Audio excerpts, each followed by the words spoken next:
Jadi bagi PD Perjuangan semuanya itu ada tahapan-tahapan. Tahapan saat ini adalah pemilu serentak presiden dan wakil presiden serta pemilu legislatif. Kemudian setelah pemilu nanti partai akan mengadakan rapat kerja nasional yang kelima, dan kemudian kongres baru akan dilaksanakan pada tahun 2025. Kalau kita lihat periodisasinya itu antara bulan April sampai dengan bulan Agustus. Jadi kami kembalikan pada track periodisasi 5 tahunan, dan kongres adalah lembaga pengambil keputusan tertinggi yang nanti akan dihadiri oleh utusan. Utusan ini dalam kultur PDI Perjuangan menyerap demokrasi arus bawah.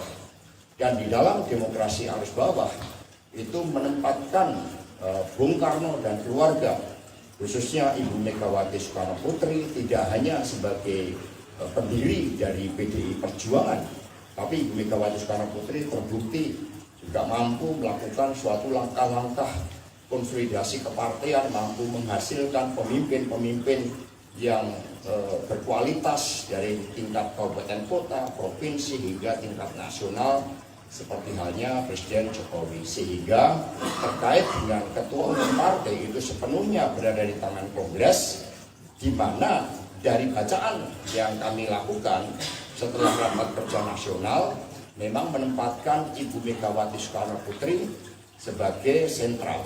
Bahkan di dalam masa transisi ke depan, karena 2024 itu ada terbentuk pemerintahan baru, diperlukan pengawalan oleh sosok pemimpin yang kuat, pemimpin yang emosional bondingnya itu melekat dengan anak ranting dan PAC partai, yakni Ibu Megawati Soekarno Putri. Ini dari bacaan arus bawah yang saya lakukan sebagai Sekretaris Jenderal DPP PDI Perjuangan, yang menempatkan Ibu Mega pada suatu posisi yang di dalam sejarah partai itu memang menjadi pengikat, menjadi bonded, dan kemudian di dalam kongres nanti sebagai lembaga pengambil keputusan tertinggi, segala sesuatunya akan dilakukan keputusan-keputusan yang sangat penting, khususnya terkait dengan masa depan bangsa dan negara, di mana PD Perjuangan menjadi bagian dari itu.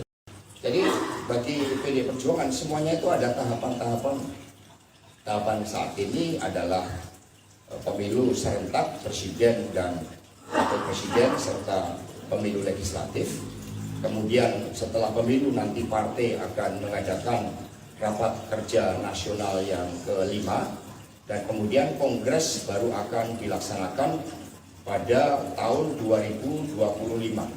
Kalau kita lihat periodisasinya itu antara bulan April sampai dengan bulan Agustus. Jadi kami kembalikan pada track periodisasi 5 tahunan, dan kongres adalah lembaga pengambil keputusan tertinggi yang nanti akan dihadiri oleh utusan. Utusan ini dalam kultur PDI Perjuangan menyerap demokrasi arus bawah.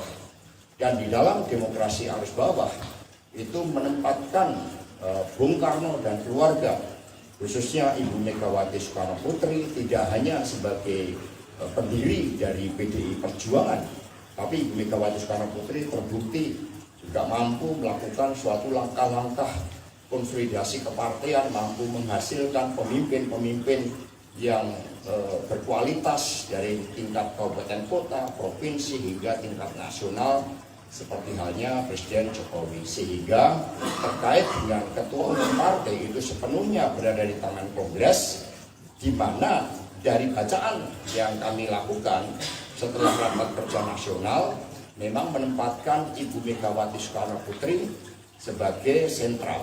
Bahkan di dalam masa transisi ke depan, karena 2024 itu ada terbentuk pemerintahan baru, diperlukan pengawalan oleh sosok pemimpin yang kuat, pemimpin yang emosional bondingnya itu melekat dengan anak ranting dan PAC partai, yakni Ibu Megawati Soekarno Putri. Ini dari bacaan arus bawah yang saya lakukan sebagai Sekretaris Jenderal DPP PDI Perjuangan, yang menempatkan Ibu Mega pada suatu posisi yang di dalam sejarah partai itu memang menjadi pengikat, menjadi bonded, Dan kemudian di dalam Kongres nanti sebagai lembaga pengambil keputusan tertinggi, segala sesuatunya akan dilakukan keputusan-keputusan yang sangat penting, khususnya terkait dengan masa depan bangsa dan negara, di mana PDI Perjuangan menjadi bagian dari itu. Download Tribun X sekarang, menghadirkan lokal menjadi Indonesia.